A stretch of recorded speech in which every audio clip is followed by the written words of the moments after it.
अस्सलाम वालेकुम नाज़रीन, मैं हूं मंसूर अली खान। प्रोग्राम में आपको खुश आमदीद कहेंगे। नाज़रीन, ईद के बाद एक बड़ा ग्रैंड अलायंस बनना था ऑपोजिशन का, जिसमें जमीयत उलमा इस्लाम फे और पाकिस्तान तहरीक इंसाफ ने आपस में इश्तराक करते हुए हुकूमत के खिलाफ एक तहरीक का आगाज़ करना था और हुकूमत के लिए टफ टाइम देने का फैसला हो चुका हुआ था।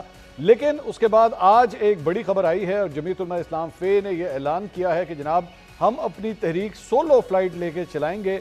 पाकिस्तान तहरीक इंसाफ के साथ गुफ्तो शुनीद होगा, आपस में इश्तराक चलेगा, लेकिन फिलहाल हम ऑपोजिशन जो है वो सोलो फ्लाइट के तौर पे ही करेंगे। क्या यह हुकूमत के लिए एक बड़ी खुशखबरी है? क्या हुकूमत इससे रिलैक्स हो जाएगी या पिक्चर अभी बाकी है? इसी के ऊपर मजीद बात करेंगे। अपने पैनलिस्ट का इंट्रोडक्शन कराऊंगा। हमारे साथ मौजूद हैं जमीयत उलमा इस्लाम फे के तर्जुमान असलम गौरी साहब, हमें ज्वाइन कर रहे हैं मुस्लिम लीग नून के रहनुमा इख्तियार वली साहब, पाकिस्तान तहरीक इंसाफ के रहनुमा तैमूर सलीम झगड़ा साहब और सीनियर एंकर पर्सन तजियाकार गरीदा फारूकी साहब भी प्रोग्राम में हमारे साथ मौजूद है। बहुत शुक्रिया मेहमानों का। असलम गौरी साहब से सबसे पहले आगाज करेंगे। गौरी साहब, क्या हुआ, बात नहीं बनी पाकिस्तान तहरीक इंसाफ के साथ? देखिए, तहरीक इंसाफ के साथ हमारा कोई ऐसी बात नहीं है। हमारी जो कमेटियां बनी हुई हैं, हमारे जो रास्ते हैं, हम लोग फैसला किया कि वो उसी तरह कंटिन्यू जारी रहेंगे और कोई भी ऐसे इश्यूज जो होते हैं पार्लियामेंट के अंदर या बाहर, जो अहम इश्यूज होंगे, कौमी इश्यूज और पार्लियामेंट के हवाले से इश्यूज, आईनी इश्यूज जो होंगे, उससे हम लोग आपस में बाद में शावत पहले की तरह जारी सारी रखेंगे।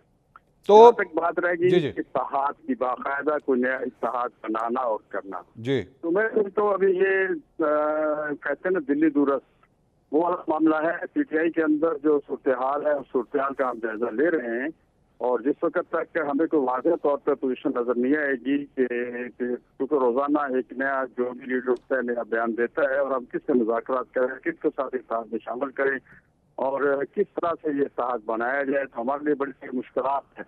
और दूसरी तरफ फलस्तीन का इशू दिन ब दिन आपके सामने जो है बदतर होता जा रहा है, तो हमने फैसला ये किया कि फलस्तीन इशू को मजीद उजागर किया जाए, कौम को साथ मिलाया जाए ताकि इंटरनेशनल दबाव लाया जाए उन अदारों पे, उन लोगों पे जो फलस्तीन के जो इसराइल की हमायत कर रहे हैं।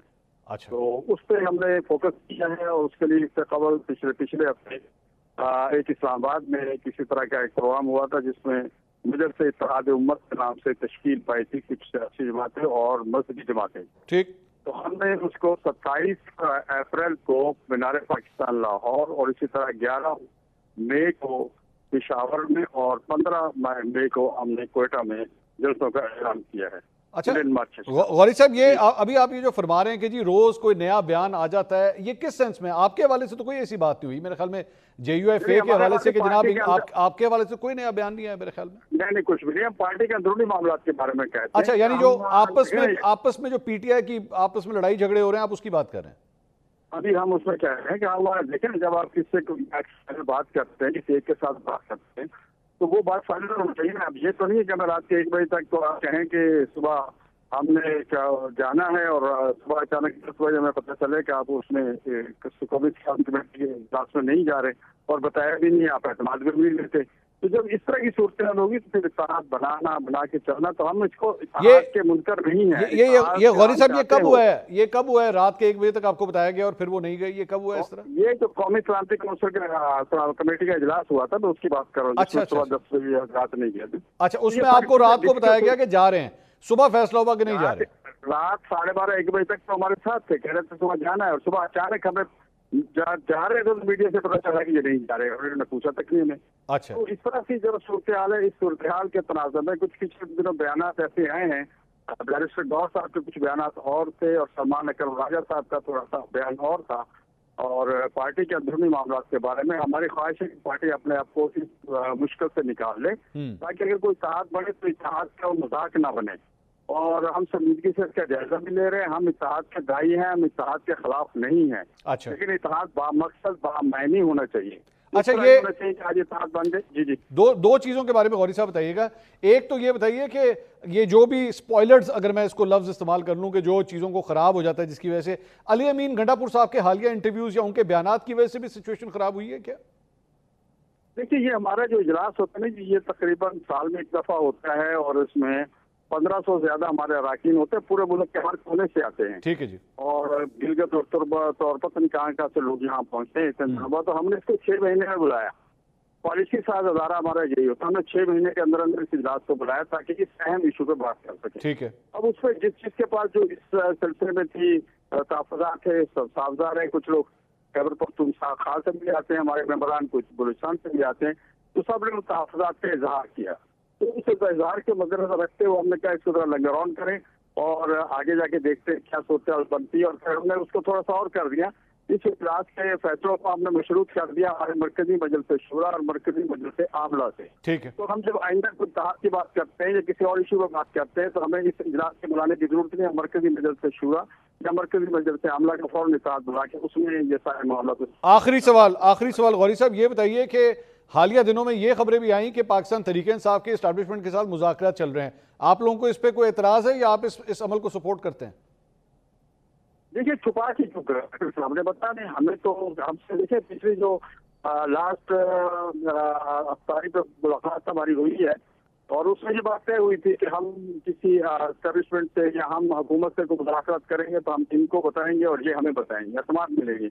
लेकिन वैसे गौरी साहब ऑन अ लाइटर नोट से कौन बताता है सर, ये जब इस तरह की बातें होती है कोई बताता है? कोई भी नहीं बताता। देखिए फिर ये मामला तय नहीं करना चाहिए, इन्हीं की ख्वाहिश थी।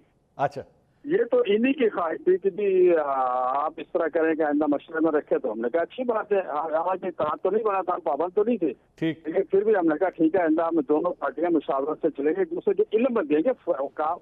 बाकी एजेंडे आपके अपने हैं, हमारा उससे कोई ताल्लुक नहीं है, इल्म में तो होना चाहिए। लेकिन उसके बाद जो मीडिया पे हुआ आजम साथी को कुरान पाक पे हाथ रख रहे हैं, कोई दूसरा कुछ कह रहा है, तीसरा कुछ कह रहा है, तो उससे मैं समझता हूँ अपोजिशन के इत्तेहाद को थोड़ा सा डैमेज किया गया है और थोड़ा सा उससे हमें मुश्किलात ना सिर्फ पीटीआई के लिए हुई है बल्कि हम भी अगर उससे इत्तेहाद बना लेते हैं चलते हैं तो हमें भी बहुत मुश्किलात उसमें आ जाएंगी कि हम किसकी बात सुने, कौन के सामने किसकी बात रखें। बहुत शुक्रिया असलम गौरी साहब, तर्जुमान जमीयत उलमा इस्लाम फे।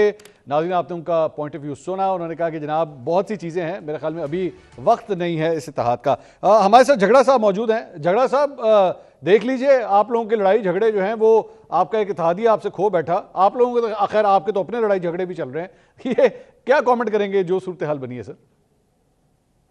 मंजूर, इस पे कमेंट कर लेते हैं और मेरे ख्याल में आपका सवाल बनता है, लेकिन एक सवाल मेरा भी बनता है unrelated and I just want to put it out there. बताइए।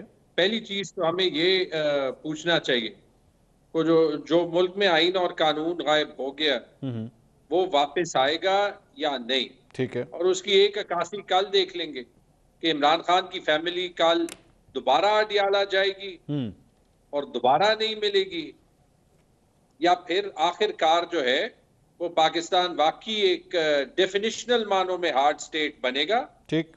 और जेल मैनुअल वाले भी जो है वो जेल मैनुअल को फॉलो करेंगे। ओके ताकि हार्ड स्टेट की डेफिनेशन। मैं इसको डिस्कस करूंगा सर, इस टॉपिक को आई विल डिस्कस दिस, लेकिन let's start with this first. जी मैंने सवाल आपके सामने रख दिया कि देख लीजिए आपकी लड़ाई झगड़े में जो है JUFA हाथ से निकल गई। तीन बातें, जहां तक हमारी इंटरनल लड़ाइयां पब्लिक आ रही हैं वो ऑब्वियसली हमें नुकसान पहुंचा रही हैं, we have to solve them and show leadership. दूसरी बात ये कि मेरे ख्याल में JUIF या कोई और पार्टी या PTI जो है वो अकेले इस निज़ाम के खिलाफ लड़े या साथ लड़े, लड़ना तो है और वो इरादा तो मेरे ख्याल में सबका लग रहा है।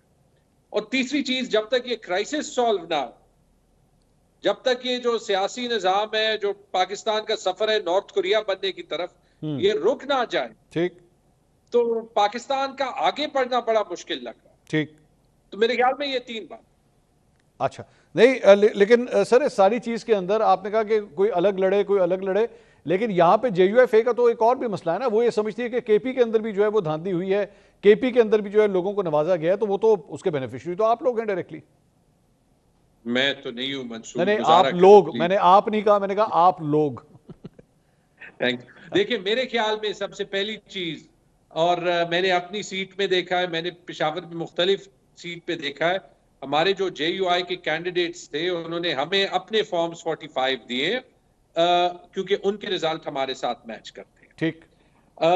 दूसरी बात ये कि ऐसे JUIF के भी कैंडिडेट्स हैं जो वो खुद ऑफ द रिकॉर्ड, शायद कुछ लोग ऑन द रिकॉर्ड भी मान ले, जिनको नवाजा गया है, जैसे नूर आलम खान साहब जो कि जिनकी सीट पे बहुत ज्यादा सबूत मौजूद है। ठीक। ये भी हो सकता है कि कहीं ना कहीं जो है वो JUIF के कोई कैंडिडेट के साथ ज्यादती हुई हो। दो बातें मैं कंक्लूड करके इस पे कहूंगा, ये कहना किसी के लिए भी मुश्किल है कि एस्टेब्लिशमेंट ने या केयरटेकर हुकूमत ने या किसी भी कुव्वत ने 2024 के इलेक्शन में पीटीआई को कहीं भी नवाजा। अच्छा, कि वो तो जो डेली हो रहा था हम देख सकते थे। और दूसरी बात मैं ये कहूंगा कि मैं दोबारा कहता हूं, खैबर पख्तूनख्वा में इस इलेक्शन पे इंक्वायरी होनी चाहिए।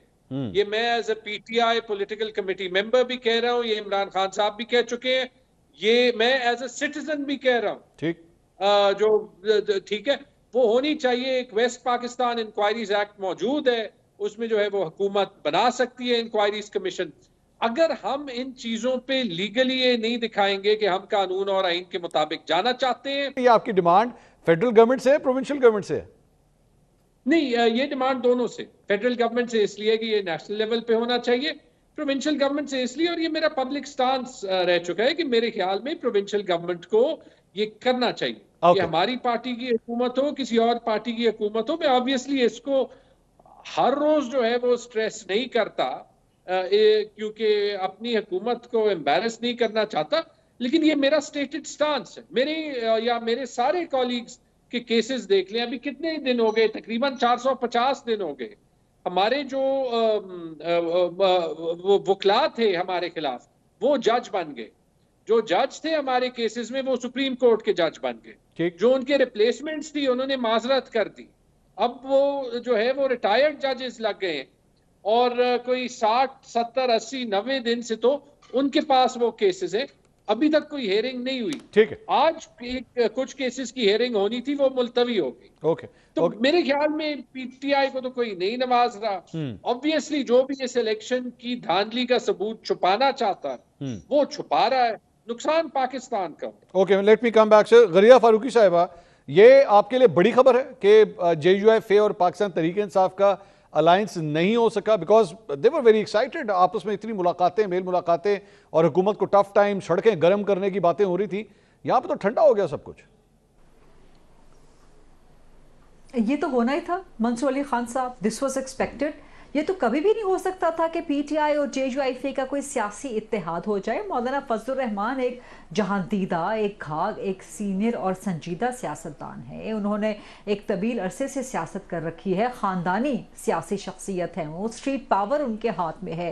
पीटीआई और JUIF कोई इनके अंदर सिमिलैरिटी थी नहीं, ना ही अभी भी है। These two political parties, they are poles apart. Ideologically इनके दरमियान कोई सिमिलर ग्राउंड नहीं है, पॉलिटिकली इनके दरमियान कोई सिमिलर ग्राउंड नहीं है, सोशली इनके दरमियान कोई सिमिलर ग्राउंड नहीं है, पार्लियामेंट्री लेवल पे इनके दरमियान कोई सिमिलर ग्राउंड नहीं है। ये तो अगर होता भी तो this would have been a forced marriage, this would have been a marriage of convenience. तो वो अच्छा है कि मौलाना फजलुर रहमान साहब ने बिल्कुल जो है लाल झंडी दिखा दी है और पीटीआई को बीच चौराहे में वो छोड़ के चले गए, बिकॉज मौलाना फजलुर रहमान बहुत अच्छे तरीके से जानते हैं कि स्ट्रीट पावर उनके पास है। और पाकिस्तान तहरीक इंसाफ या बानी पीटीआई इमरान खान, वो मौलाना फजलुर रहमान की स्ट्रीट पावर के कंधे पे सवार होकर अगर सड़कें गर्म करने भी तो जाहिर है जो लोग निकलने थे, जो कारकुनान निकलने थे पाकिस्तान तहरीके इंसाफ के, तो पंजाबी में कहते हैं ना टावा टावा, पंजाबी वाले इक्का दुक्का जिनको उर्दू में कहते हैं, तो वही निकलने थे जो हमने 2014 में भी तो देखा। गरीदा साहबा, 2014 में भी आपको याद होगा ये गरीदा साहबा, अभी आपने फरमाया कि मौलाना साहब बड़े जहांदीदा खानदानी सियासत करने वाले इंसान हैं, तो ये पाकिस्तान तहरीक इंसाफ नहीं है आपके ख्याल में? ये जहांदीदा नहीं है? इनको जहान के बारे में कुछ नहीं पता? ये सवाल आप मुझसे कर रहे हैं, इस सवाल का जवाब आप खुद बहुत बेहतर तरीके से जानते हैं मंसूर अली खान साहब। कौन से दुनिया जहान की सियासत कर रहे हैं, मुझे ये बताएं। इनकी आपस की लड़ाइयाँ ख़त्म नहीं हो रही। सलमान अकरम राजा की बैरिस्टर गौहर से नहीं बनती, बैरिस्टर गौहर की अलीमा खान से नहीं बनती, अलीमा खान की शेर अफजल मरवत से नहीं बनती, शेर अफजल मरवत को पार्टी से निकाल दिया। अच्छा, खैबर पख्तूनख्वा में गंडापुर की आतिफ खान से नहीं बनती, शहराम तराकाई से नहीं बनती, जुनैद अकबर से नहीं बनती। ये तो इनकी पार्टी का मरवत साहब की झगड़ा साहब के साथ नहीं बनती पाकिस्तान तरीके इंसाफ में। अच्छा, ये मुझे मालूम है, मैं आपको बता रहा हूं, नहीं बनती। लेकिन अब तो दोनों को वही करना चाहिए कि अंदरीब मिलके करें आहोजारियां। तू हाय गुल पुकार मैं चिल्लाऊं हाय दिल, तो तू हाय केपी पुकार और मैं चिल्लाऊं हाय मरकज, या जो भी कुछ दोनों के इस वक्त दुखड़े हैं, लेकिन दोनों बड़े अच्छे लोग हैं। मैं तो लास्ट प्रोग्राम में भी झगड़ा साहब मौजूद थे, मैंने उनके मुंह पर कहा था कि ये बड़े कॉम्पिटेंट हैं, बड़े अच्छे हैं, इन्होंने बड़ा अच्छा काम किया अपने मिनिस्ट्री में, पता नहीं गंडापुरम के खिलाफ क्यों हो गए, इन पे फाइनेंशियली करप्ट होने का इल्ज़ाम लगा दिया, जबकि केपी की इस वक्त की हुकूमत वो इन इल्ज़ामात के तहत खुद दबी हुई है। लेकिन बहरहाल जो भी अच्छा काम करता है पाकिस्तान तहरीक इंसाफ में, उसको साइड लाइन, उसको खुड्डे लाइन लगा दिया जाता है। तो पाकिस्तान तहरीक इंसाफ के तो अपने अंदर बहुत अफसोस की बात है, अफसोस होता है, दिली अफसोस होता है। उनके अंदर उनकी तो जूतियों में दाल बट रही है। और इमरान खान जो है वो जेल में अलीमा खान से मुलाकात नहीं करना चाहते, वो अलीमा खान के बारे में जो है मैसेजिंग कर रहे हैं कि जी इनको साइडलाइन कर दिया जाए, इनकी बातों पे अमल न किया जाए, स्टेटमेंट्स ना। सॉरी इमरान खान साहब ये कह रहे हैं? जी बिल्कुल, इमरान खान साहब कह रहे हैं कि अलीमा खान साहबा से बातचीत ना की जाए। इमरान खान अलीमा खान से मुलाकात नहीं करना चाहते, और क्यों मुलाकात नहीं हो रही मुझे ये बताएं, मुझे लॉजिकली इस चीज का जवाब दे दीजिए मंसूर खान साहब, आप जवाब दे दीजिए। वो ये कहते हैं कि वो अडियाला जेल की इंतजामिया अंदर नहीं मुझे सवाल का जवाब नहीं नहीं। अच्छा, तो जिनके नाम नहीं होते वो कैसे चले जाते? वो इंतजामिया उनको वो कह रही थी इंतजामिया राजा के झगड़े, सलमान राजा के नहीं देखे अंदर से जब ओके किया जाता है कि हाँ जी कोई जबरदस्ती मुलाकाती को तो नहीं भेज सकता ना, कुछ जबरदस्ती तो नहीं कह सकता कि जाएं आप जाके मुलाकात करें, उनके जेल के दरवाजे के बाहर कान से पकड़ के डंडा रोली करके तो नहीं बिठा देते ना, या जबरदस्ती इमरान खान को तो नहीं बिठा देते कि जी कॉन्फ्रेंस रूम में कि जी आप बैठ के बात करें। ठीक, इमरान खान जिनसे मिलना चाहते हैं, चाहे उनके नाम लिस्ट में है चाहे नाम लिस्ट में नहीं है, वो इमरान खान की मर्जी से जाते हैं। अब पीटीआई में जो है बहुत सारी फूटों के अलावा ये फूट क्यों पड़ी हुई है कि जी फला का नाम मैं नहीं डालूंगा, फला का नाम क्यों डल गया, किससे गया, लिस्ट के बाहर नाम कैसे गए, ये सारे झगड़े क्यों हो रहे हैं? और जो जिनके नाम नहीं होते वो कैसे जाके मिल लेते हैं? ठीक, तो ऐसा कैसे हो सकता है कि अलीमा खान का नाम हो या अदालत की तरफ से मुलाकात का दिन हो, गरीदा फारूकी साहिबा मुलाकात ना मेरी बात सुने, मेरी बात सुने। आप ये क्लेम कर रही हैं कि भाई अपनी बहन से नहीं मिलना चाहता, भाई अपनी बहन से नहीं मिलना चाहता। मंसूर खान साहब कितने भोले बादशाह हैं। नहीं, मेरी तो बहन ही कोई नहीं है, मैं इसलिए हैरान हो रहा हूँ। आप इस पे, आपके तो भाई हैं, आप बताइए किस कदर भोले बादशाह हैं। आप सियासत में हैं? नहीं, मैं नहीं, मुझे नहीं पता सियासत के बारे में। सियासत बड़ी जालिम, नहीं आपको बड़ा अच्छा पता है, बड़े भोले बादशाह हैं, बड़े मासूम, बड़े आप चालाक किस्म के मासूम, आप जानते सब कुछ है। लेकिन चलें, आप मुझसे सुनना चाहते हैं तो मैं दोबारा कह देती हूँ कि इमरान खान साहब जो हैं अलीमा खान साहिबा से नहीं मुलाकात करना चाहते। अब आप पूछ रहे हैं जी क्यों? इसलिए कि अलीमा खान साहिबा एक तरह से पार्टी को हाईजैक कर रही हैं, पार्टी को टेक ओवर करने की कोशिश कर रही हैं। आपका क्या ख्याल है कि बुशरा बीबी जो इस वक्त जेल में बैठी हैं, ठीक है वो उनका जो केस साबित हुआ, जो भी कुछ हुआ, लेकिन पीछे कुछ नहीं चल रहा था। गंडापुर साहिब जा के किसको शिकायतें लगा रहे थे, किसको कह रहे थे कि जी एस बीबी ने मेरे नक के दम कर देता है, एनु डक्कू इनको कुछ कर दो कि ये बैठ के मेरी हुकूमत चला रहे हैं। झगड़ा साहब इसको झगड़ा साहब जानते होंगे इस बात को, झगड़ा साहब इस वक्त बताएंगे। उन्होंने जब्त किया हुआ है, वो बहुत कुछ बोलना चाह रहे हैं, बट मैं जरा पहले इख्तियार साहब के पास जाना चाहूंगा। इख्तियार साहब, वो एक डायलॉग है, आज खुश तो बहुत होंगे आप, आज खुश तो बहुत होंगे कि एक बड़ी जमात जो है, आपके पुराने साथी ने जो है वो पीटीआई का साथ ना देने का फिलहाल फैसला किया है, लेकिन वो फिर भी ऑपोजिशन करेंगे आप लोगों की, वो हुकूमत में नहीं आ रहे, आप लोगों को टफ टाइम देते रहेंगे सर वो। Thank you very much Mansoor भाई।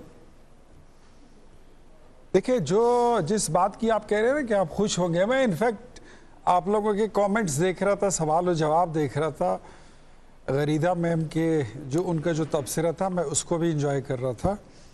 और मैं ये बात गरीदा फारूकी मैम के इनके शो में भी ये मैं कर चुका हूँ, और आज से 3 महीने पहले जब ये इत्तेहाद जब इसकी बातें शुरू हुई थी तो मैंने ये बात बड़ी कॉन्फिडेंटली और बड़ी फर्मली मैंने कहा था कि ये इत्तेहाद नहीं होगा। और मुझसे हर एंकर ये सवाल करता था कि कैसे नहीं होगा, मैंने कहा ये नहीं होगा। तहरीक इंसाफ और JUIF के दरमियान मौलाना फजलुर रहमान के बीच में दीवारें चीन से बहुत बड़ी दीवारें खड़ी हैं। ये बात एक साइड पे रख लें कि इमरान खान बड़ी स्वीटली और बड़ी स्मार्टली वो ये कार्ड खेलना चाहते थे, वो हुकूमत को और एस्टैब्लिशमेंट को अंडर प्रेशर रखना चाहते थे। एक तरफ वो उनको अपना दिखा रहे थे, दूसरी तरफ मौलाना साहब दिखा रहे थे, और बीच में अपना काम निकालने की वो कोशिश कर रहे थे। मैं समझता हूँ मौलाना साहब उनसे ज़्यादा जीरक हैं, मौलाना साहब उनसे ज़्यादा काबिल हैं, बड़े मंजे हुए सियासतदान हैं, और आइन और सुप्रीमेसी ऑफ पार्लियामेंट के लिए उनकी बड़ी कंट्रीब्यूशन भी है। उसकी एक झलक आपने 26 अमेंडमेंट के मौके पर भी देखी, उसकी दूसरी झलक आपने नेशनल सिक्योरिटी कमेटी के मौके पर भी देखी। वेयर इस पीटीआई को देख लें, ये तो मेरे ख्याल में क्या मैं कहूँ, कोई अकल, न फहम, न फिरासत, न तहजीब, न तमद्दुन, न डिसिप्लिन, कोई एक जगह पर ये 10 लोग इकट्ठे नहीं हो सकते। 10 लोग इकट्ठे हो जाए तो एक दूसरे का गरेबान फाड़ देते हैं। इस वक्त 8-10 धड़े ये बन चुके हैं, और सबसे तगड़ा धड़ा इसमें जो है वो आजकल गंडापुर साहब का है।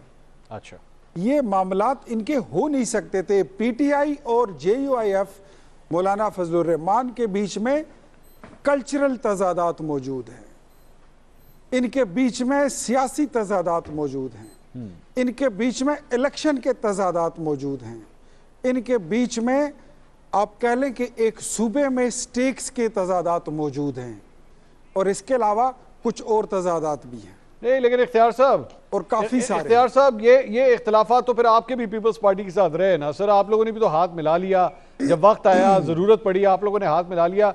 कल को इनमें मेच्योरिटी आएगी, ये भी मिला लेंगे जब जरूरत पड़ेगी। आप लोगों ने भी तो ये सब कुछ किया ना, मौलाना के साथ आपने भी हाथ मिलाया। सर पीपल्स पार्टी के साथ, सर पीपल्स पार्टी के साथ बैठना जो है, it's not our first time. हमने 2008 में चार्टर ऑफ डेमोक्रेसी भी साइन किया था।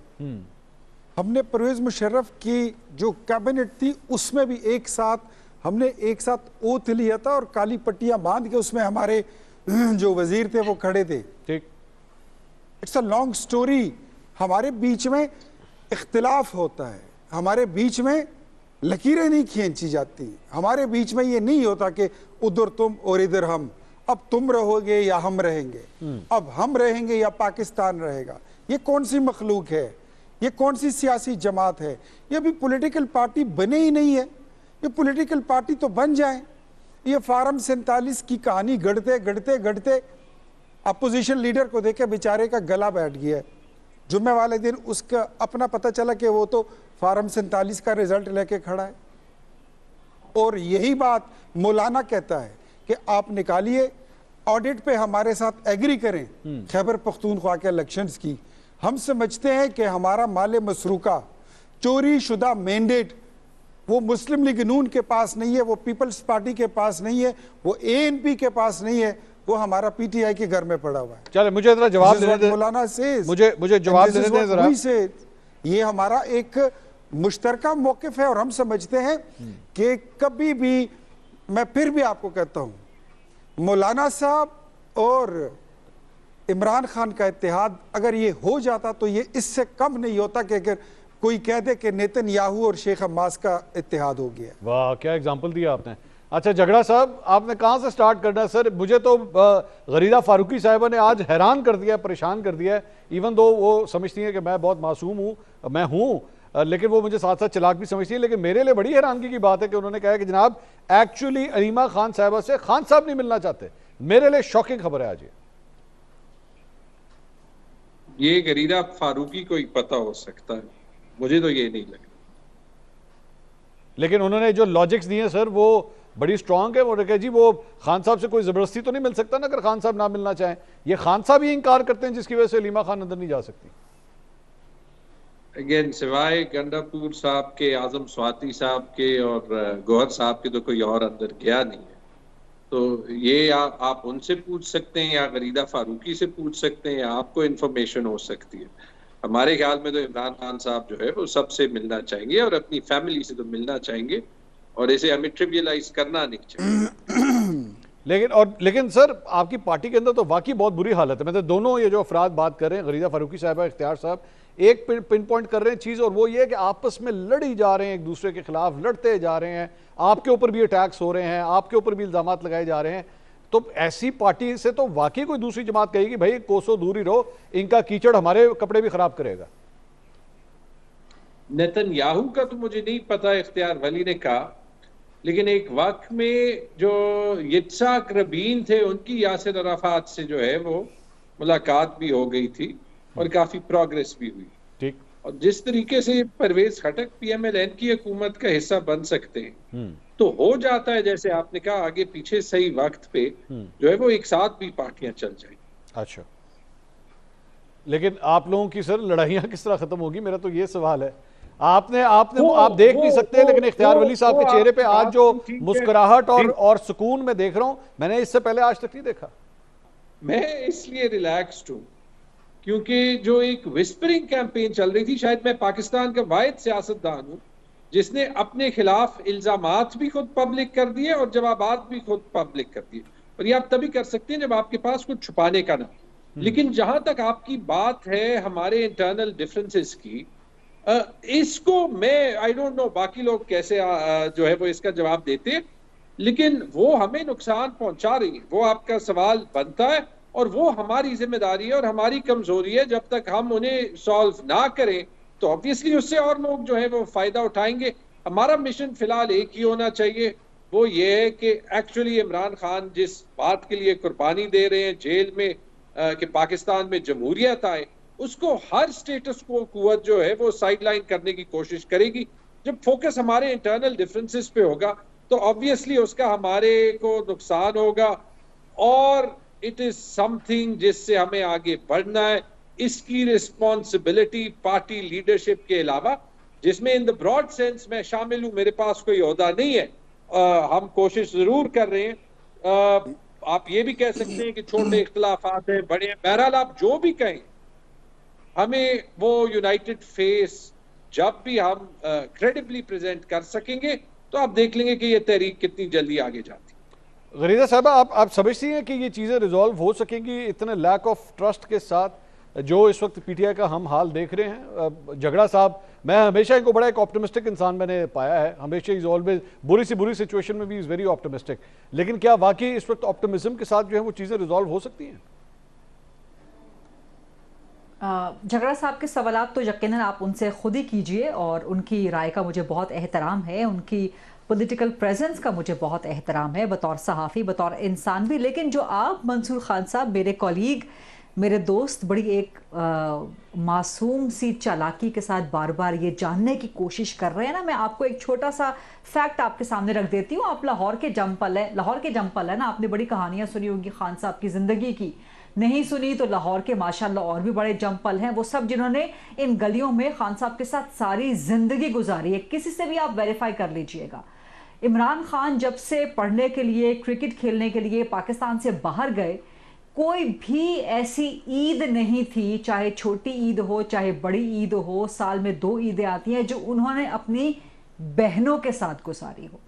तावक्ती के वो सियासत में आए, उस वक्त भी उनके पास बहुत टाइम था ऑपोजिशन में रह के। तावक्ती के वो वज़ीर आज़म बन गए, उस वक्त भी उनके पास ज़्यादा वक्त होना चाहिए था, लेकिन ये तो सूरत हाल रही है। तो अब आप कह रहे हैं कि जी वो मिलना क्यों नहीं चाहते? ये सियासत बड़ी जालिम चीज़ है। आपने नोट नहीं किया कि अलीमा खान जब भी इमरान खान से मुलाकात करके आती थी तो वो अलग बयान दाग देती थी कि जी इमरान खान ने ये कह दिया है, यहाँ पर धरना देना है, यहाँ पे जलसा करना है, इस तरह से चलना है। और अलीमा खान साहिबा की और बैरिस्टर गौहर की खटपट शुरू हो जाती थी और पार्टी में एक नया झगड़ा शुरू होता था कि पार्टी के अंदर कब्जा कौन करेगा, पार्टी के अंदर कब्जा ग्रुप किसका ज़्यादा मजबूत है, पार्टी के अंदर सेक किसकी चलेगी, कौन इमरान खान से मिल के आया है। तो आपको ये आप ये सब बहुत अच्छी तरह से जानते हैं, लेकिन बड़ी मासूम चालाकी के साथ आप इस पे जो है ना मंसूर खान साहब, मेरे कॉलीग, मेरे दोस्त, आप इस पे नामालूम इसको पर्दा डाल रहे हैं, पस से पर्दा रख रहे हैं। मैं इजाजत है सवाल करने की। मैं आपकी थ्योरी पे चंद सवाल करना चाहूंगा। एक जुमला, सिर्फ एक जुमला। बोलिए। सिर्फ एक जुमला। खान साहब अपने अलावा खान साहब क्या पार्टी में किसी और को टेक ओवर करने देंगे, या कभी वो चाहेंगे, या कभी उन्होंने चाहा है? आपने देखा ना, खान साहब को ऑपोजिशन में भी देख लिया, हुकूमत में भी देख लिया। या कोई उनसे लार्जर देन लाइफ बनना चाहे PTI के अंदर, तो वो उसे कट टू साइज कर देते हैं। शाह महमूद कुरैशी को पंजाब का चीफ मिनिस्टर क्यों नहीं बनने दिया? फरमाइए मंसूर खान। अच्छा, चले, मैं आपकी इस थ्योरी में 2-4 सवाल रखना चाहूंगा, अगर उसके जवाब मिल सके तो। पहली बात तो ये, अगर मैं आपकी थ्योरी के साथ चलूं तो सलमान अकरम राजा को लगवाने वाली एक्चुअली अलीमा खान साहब हैं। ये मैं और आप दोनों एग्री करते हैं या नहीं? ये हकीकत है, सलमान अकरम राजा साहब को उन्होंने लगवाया। मजबूरी का नाम सलमान अकरम राजा पार्टी में कौन था? और मुझे ये फरमाइए। नहीं, बड़े लोग हैं। और उस वक्त क्या अलीमा खान? बड़े लोग हैं। ये एक शख्स तो आपके साथ वाली खिड़की में बैठा है इस वक्त। पार्टी के सारे पॉलिटिकल लोग। तैमूर सलीम झगड़ा साहब, हाँ, क्यों ये नहीं बन सकते सेक्रेटरी जनरल? इनको क्या है? नहीं, ये खैबर पख्तूनख्वा तशरीफ लाए हुए है ना। नहीं तो खैबर पख्तूनख्वा का बंदा सेक्रेटरी जनरल नहीं बन सकता। ये क्या बात हुई? पंजाब से ओरिजिनेट हुई ना। नंबर वन, एक तो पंजाब से ओरिजिनेट हुई। दूसरा, जिस वक्त सलमान अकरम राजा सेक्रेटरी जनरल बने, उमर अयूब ने इस्तीफा क्यों दिया? इसके पीछे क्या कहानी थी? सलमान राजा ने किस तरह से लॉबिंग की? अभी कहा जा रहा है जी सलमान राजा साहब, गालिबन किसी ने कहा, मुझे कंफर्म नहीं है, कि जी वो एक पैसा नहीं लेते। भाई वो करोड़ों में लेते हैं, अरबों कमा लिए हैं उन्होंने इमरान खान के केसेस ले लेके, पाकिस्तान तहरीके इंसाफ के केसेस ले लेके। ठीक। उस वक्त सलमान राजा, बैरिस्टर गौहर जिस वक्त पार्टी में आए, अलीमा खान साहिबा उस वक्त इमरान खान के जेल जाने के बाद आहिस्ता आहिस्ता इन हो रही थी। और इन वो इस तरह से हो रही थी कि मुलाकातें करने की वो कोशिश कर रही थी। उस वक्त ये सूरत हाल नहीं थी जो आज आप देखते हैं पीटीआई के अंदर लड़ाई झगड़ों की और पीटीआई के तितर बितर होने की। इस वक्त तो अलीमा खान ने सलमान अकरम राजा का नाम प्रपोज किया। सलमान अकरम राजा ने एक तरह से ये यकीन दहानी करवाई थी इमरान खान को भी, बुशरा बीबी को, कि मैं आपके बहुत से केसेस फ्री में कर दिया करूंगा। ये सिर्फ उनको एक यकीन दहानी करवाई गई थी। कुछ और लॉयर्स ने भी यकीन दहानी करवाई थी, लेकिन हुआ उसके उलट। खूब मनी मिंटिंग वहां से की गई, मनी मिंटिंग भी की गई। तो ये लोग जब आए थे उस वक्त कोई पॉलिटिकल पर्सनालिटी ऐसी नहीं थी पंजाब से। हमाद अजहर गायब हुए थे, आलिया हमजा जेल में थी, यास्मीन राशिद अभी भी जेल में हैं, एजाज चौधरी अभी भी जेल में है। तो पंजाब से कोई मौजूद नहीं था। अच्छा, मेरे सवाल इस पे एक और सवाल क्योंकि जेहन में आ रहा है। आज सोशल मीडिया पीटीआई का किसके पास है? अलीमा खान साहिबा के पास है? नहीं, अलीमा खान साहिबा के पास तो नहीं है। पाकिस्तान से बाहर से ऑपरेट हो रहा है इस वक्त तक जितनी नहीं, लेकिन कंट्रोल, उसका रिमोट कंट्रोल अलीमा खान साहिबा के पास है।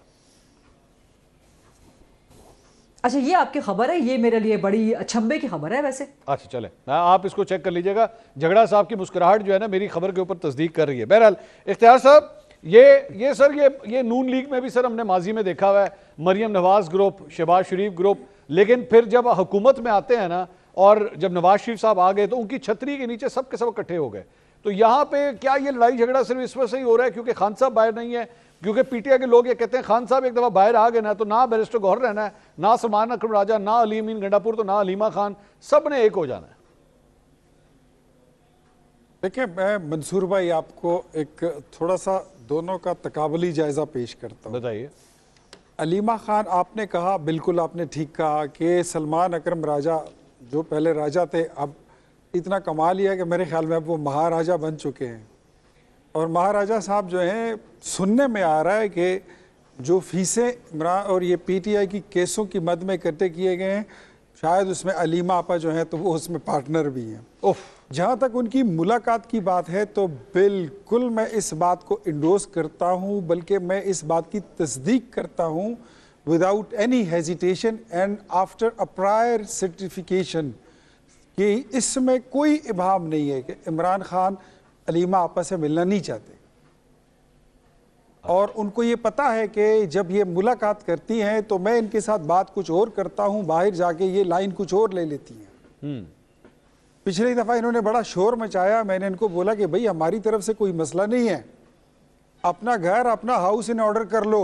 अच्छा, कहते अलीमा आपा को मिलने नहीं दी गया। मैं कहा यार वो खुद नहीं मिलना चाहते। अब आपने पूछा कि धड़ेबंदी, मैं आपको बताऊं एक तरफ आप देख ले, इमरान खान जो है he is least bothered about any relationship. बहन क्या तो दूसरी बहन क्या, छोटी क्या तो दरमियानी क्या तो बड़ी क्या, बहनोई क्या, भांजा क्या, वो कभी भी किसी रिश्ते में वो इतने वो इन्वॉल्व नहीं रहे और ना उनकी इतनी कोई एफिलिएशन है। वो अपनी सियासत, अपनी fame, I love my self, वो उसमें गुमशुदा बंदा है, सेल्फ ऑब्सेस्ड है और सेल्फ सेंटर्ड मैन है। वो अपनी ज़ात से आगे किसी को न देख सकता है न बर्दाश्त कर सकता है।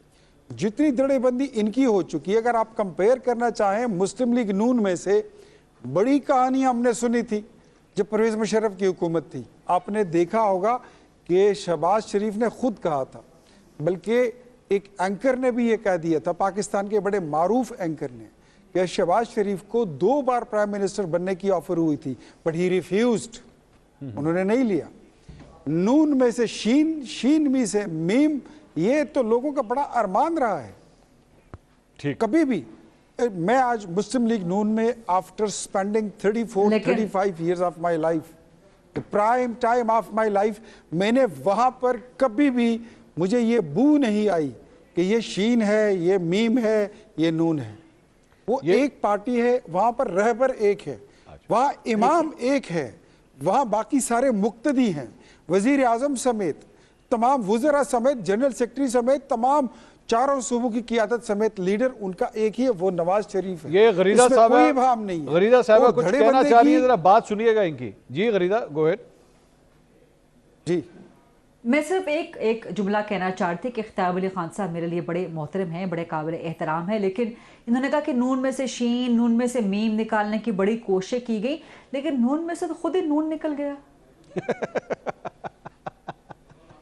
इख्तियार साहब, नहीं, मेरे ख्याल में जिसको आप निकलना कहती हैं, हम उसको निकलना न कहते हैं न समझते हैं। नहीं, मैं आपके कमेंट पे जिंदगी में आपने बड़ा जायज बात की जिंदगी में कि नून में से तो नून ही निकल गया। सही कह रही हैं आप। जी इख्तियार साहब, मैं बता देता हूँ। देखिए, जिंदगी में फेजेस ऑफ लाइफ आती हैं।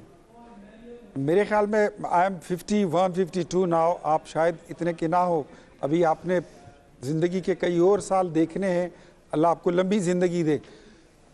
वक्त के साथ आपकी जिम्मेदारियां तब्दील हो जाती हैं, वक्त के साथ आपकी पोजीशन चेंज हो जाती है, but one thing is loyalty. एक चीज होती है एक दूसरे के साथ बॉन्डिंग और एक दूसरे के साथ कमिटमेंट। चंद चीजों पे आपकी गैर मुतजलजल आपका यकीन होता है कि कायद जो कह रहा है ठीक कह रहा है। सर आप गरीदा फारूकी साहबा की बात का जवाब दें सर। इख्तियार भाई आप तो नसीहत करना शुरू हो गए, गरीदा साहबा की बात का जवाब दें। नून में से नून निकल गया। नहीं, मैं वही बात कर रहा हूँ। हाँ, मैं वही बात कर रहा हूँ कि नून में से नून नहीं निकल सकता का, नून में से नून निकल गया तो फिर पीछे कुछ भी नहीं बचता। अच्छा। और अल्हम्दुलिल्लाह आज तो आपने देख लिया पीछे नून कि होना जब भी नहीं रह केनाल्स गया। का मसला आया, जब नहीं भी आपका कमेंट हो सकता है या आपकी राय हो सकती है। मैं personally I am the one कि मैं पार्टी भी हूं और मैं उसका हिस्सा भी हूं। आपने देखा कि जब केनाल का मसला सीरियस होने लगा तो हु टुक द नोटिस, किसने नोटिस लिया? दैट वाज नवाज शरीफ, ठीक, हु ऑर्डर्ड कि राब्ता करें, और फिर मसला अपना सेटल डाउन होते हुए भी देखा। ठीक, मैं आज भी आपको कहता हूं कि नवाज शरीफ वजीर आजम की कुर्सी पर बैठकर इतने पावरफुल नहीं थे जितने मजबूत और भरपूर कुव्वत के साथ आज वो बैक बिहाइंड बैठकर अपनी पार्टी, अपनी जमात और अपनी हुकूमत को वो चला रहे हैं। मेरे ख्याल में इसमें कोई भाव नहीं है। ये बिल्कुल तहरीक इंसाफ वाला पॉइंट ऑफ व्यू आपने दिया कि इमरान खान साहब जेल में जाके और खतरनाक हो गए हैं। ये बिल्कुल उसी तरह आपने वही बिल्कुल वही वाली बात की है कि वो ना होके जो है ना ज्यादा नहीं, लेट मी गो टू झगड़ा साहब। नहीं, मंसूर भाई एक सेकंड। जी जी, इमरान खान जब खतरनाक हुए थे तो उनका खतरा जो था वो पाकिस्तान के लिए पैदा हुआ था। ठीक, इमरान खान जब खतरनाक हुए थे उन्होंने 9 मई किया था, उन्होंने रेडियो पाकिस्तान जलाया, GH के ऊपर हमले किए। जबकि नवाज शरीफ जो है वो डॉक्टर अब्दुल मालिक बलोच को बुलाकर उनके साथ मुलाकात करता है और अगले दिन बेलारूस चले जाता है। की सियासत में और नवाज शरीफ की सियासत में जमीन आसमान का फर्क है। Don't compare oranges with the apples. जी, अब्दुल मालिक बलोच साहब से एक दिन मिलते हैं और अगले दिन बेलारूस का जहाज पकड़ के चले जाते हैं पूरी फैमिली समेत। ये बलोचिस्तान की कदर थी सर। तो what do you think sir कि क्या आप उसकी कंटिन्यूएशन जो है वो आपको नेक्स्ट डे तो नहीं मिलनी थी? डेफिनेटली एक बात होती है, एक एजेंडा होता है, उस पर इत्तेफाक होता है, उस पर वर्क डन, फिर प्रोग्रेस जो है वो चेक करने के लिए एक दूसरे के साथ फिर मुलाकात होती है। चले झगड़ा साहब, ये निगोशिएशंस की बात हो रही थी, मतलब हुकूमती स्किल्स जो हैं वो फिलहाल मेच्योरिटी उसमें ज्यादा नजर आती है, लेकिन मेरे ख्याल में जहां हम JUFA के हवाले से बात करें कि वो चैप्टर फिलहाल आज बंद हो गया, मुझे लगता है पाकिस्तान तहरीक इंसाफ ने एक और बड़ा इंपॉर्टेंट अपॉर्चुनिटी जो है वो लूज की, और वो अभी भी बल्कि as a matter of fact I think it's still knocking on the door, लेकिन आप लोग शायद उसको कैश नहीं कर सके। और वो है ये जो कनाल्स इशू है, कनाल्स इशू के ऊपर आपका और पाकिस्तान पीपल्स पार्टी का इस वक्त मौकफ बिल्कुल एक है, लेकिन आप लोगों की कोई आपस में गुफ्तो शरीद इसके ऊपर कोई कोऑर्डिनेशन बिल्कुल नहीं हो रही, जबकि एक्चुअली अगर ये हो जाए तो बड़ी आपस में कुर्बतें बढ़ सकती हैं आपके और पीपल्स पार्टी के दरमियान, लेकिन कोई एफर्ट नहीं हो रही आपकी जमात की तरफ से। जरूर कनाल्स के इशू को तो सबसे पहले उठाया हमने मेन स्ट्रीम पॉलिटिकल पार्टीज में, और मेरे ख्याल में ये एक अलहदा डिबेट है कि हमें पीपल्स पार्टी से बात करनी चाहिए या नहीं करनी चाहिए, क्योंकि अभी भी मेरे ख्याल में एक और प्रोग्राम में, शायद मोना आलम के प्रोग्राम में, आपके ही चैनल का ही है, वो कोई आसिफ जरदारी की ट्वीट्स चली हैं जिसमें उन्होंने पब्लिकली एंडोर्स किया है कनाल के इशू को।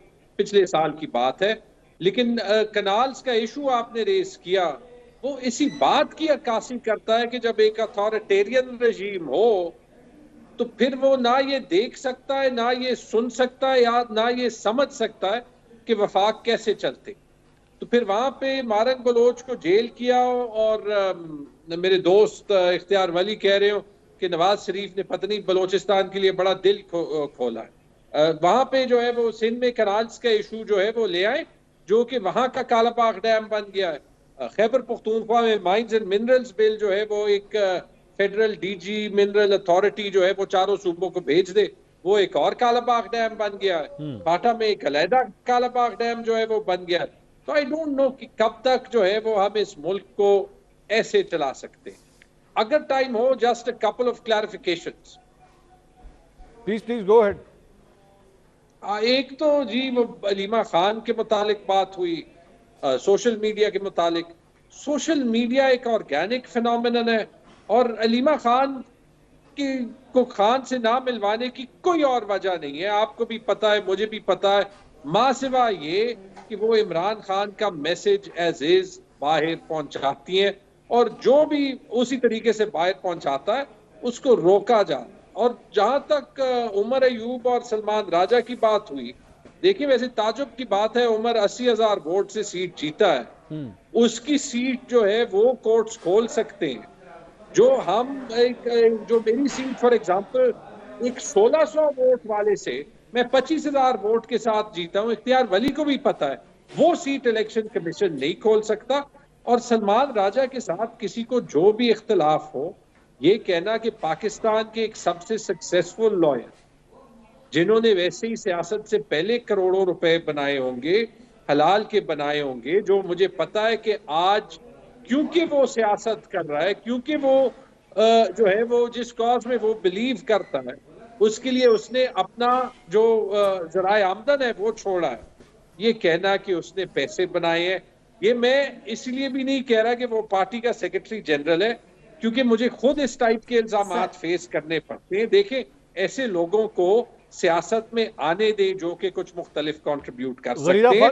ऐसी बात इख्तियार वली भी ना करें, और गरीदा भी प्लीज गरीदा साहबा की बात सुने जी। सबूत गरीदा साहबा वांट्स टू कमेंट। जी गरीदा, गो अहेड। सर, तमाम एहतराम के साथ but facts are facts and facts speak louder than what anybody can say about them. So Salman Akram Raja साहब ने पानामा में नवाज शरीफ को जेल में डलवा के पानामा का केस हरवा के बहुत पैसे कमाए थे, ठीक है। उस वक्त वो आपके मुखालिफ पार्टी में थे, उस वक्त वो आपकी मुखालिफ लॉबी में थे, उस वक्त वो आपके मुखालिफ ग्रुप में थे। आज भी वो और उन समेत कई दीगर लॉयर्स गालिबन इमरान खान को जेल में रख के करोड़ों बल्कि अरबों रुपए कमा चुके हैं। सर ऐसे ना करें, ये आपकी पॉलिटिकल पार्टी है, this is not a legal party. So अपनी पार्टी को आप लोग खुद बचाए ना, पॉलिटिकल पर्सनालिटीज आप लोग बचाए ना। मतलब आपके पास कोई चेयरमैन नहीं है सिवाय एक कानूनदान के। बैरिस्टर गौहर साहब कहां से तशरीफ लाए हैं? सलमान राजा साहब कहां से तशरीफ लाए? बाकी लोग कहां से तशरीफ लाए? Where is the core, where is the core PTI party? मंजूर इजाजत है? जी प्लीज गो अहेड। देखिए, चूंकि गरीदा ने कहा facts are facts, whatever theory Gharida wants to give, लेकिन दो बातें कही गई मेरे ख्याल में। एक गरीदा ने कही, एक इख्तियार वली ने कही कि सलमान राजा ने पत्नी इन केसेस पे पीटीआई से बड़े पैसे बनाए हैं, और फिर एक ने ये कहा कि पत्नी कोई वो उसमें से अलीमा खान ने कट लिया या अलीमा खान से सलमान राजा ने कट लिया। देखें, या ये बातें साबित कर लें, या ये जो है वो सारी सियासत की भी और जर्नलिस्टिक इंटेग्रिटी की भी क्रेडिबिलिटी को डैमेज कर। ठीक, मैं ये इसलिए कह रहा हूं सर, सलमान अकरम राजा की सलमान अकरम राजा की क्या आइडियोलॉजिकल एफिलिएशन क्या है? सर मुझे आइडियोलॉजिकल एफिलिएशन क्या है, और क्या सलमान राजा ने नवाज शरीफ का केस ये सारे चार्जेस आपकी अपनी पार्टी से निकल रहे हैं, हमारी तरफ से तो नहीं निकले। ये सलमान राजा से पूछ लें कि उनकी आइडियोलॉजिकल एफिलिएशन क्या है, लेकिन आप लोगों ने उसकी फीस पे बात की, या फिर ये साबित नहीं है, अगर सर साबित आप नहीं लोग करना आप तो डिफेंड कर रहे, सर आप डिफेंड, सर आपका स्टेचर ये तो नहीं है ना कि आप सलमान राजा के करोड़ों अरबों रुपए के फंड्स को डिफेंड करें। सर आप एक आइडियोलॉजिकल पर्सन हैं, तो आपसे मैं सिर्फ हम्बली सवाल कर रही हूँ कि सलमान राजा की आइडियोलॉजिकल एफिलिएशन पीटीआई के साथ क्या है। और सलमान राजा ने पनामा का केस जब नवाज शरीफ का डिफेंड कर रहे थे और वो कह रहे थे ये केस गलत है, तो वो ठीक थे सलमान राजा या गलत थे उस वक्त? सलमान राजा अपनी आइडियोलॉजिकल एफिलिएशन खुद डिफेंड कर सकते हैं, आई एम श्योर कि करेंगे। मेरा पॉइंट दोबारा से वही है, किसी पे पैसे बनाने का इल्जाम जब कोई भी लगाता है, ये बड़ा सीरियस इल्जाम है, ये इतना लाइटली टीवी पे लगाना नहीं चाहिए। ठीक ठीक, बहुत शुक्रिया आपका अख्तियार वली साहब, तैमूर सलीम झगड़ा साहब, गरीदा फारूकी साहिबा। नाज़रीन, प्रोग्राम से अब तक के लिए इतना ही। इंशाल्लाह कल आपसे दोबारा मुलाकात होगी। अल्लाह हाफ़िज़।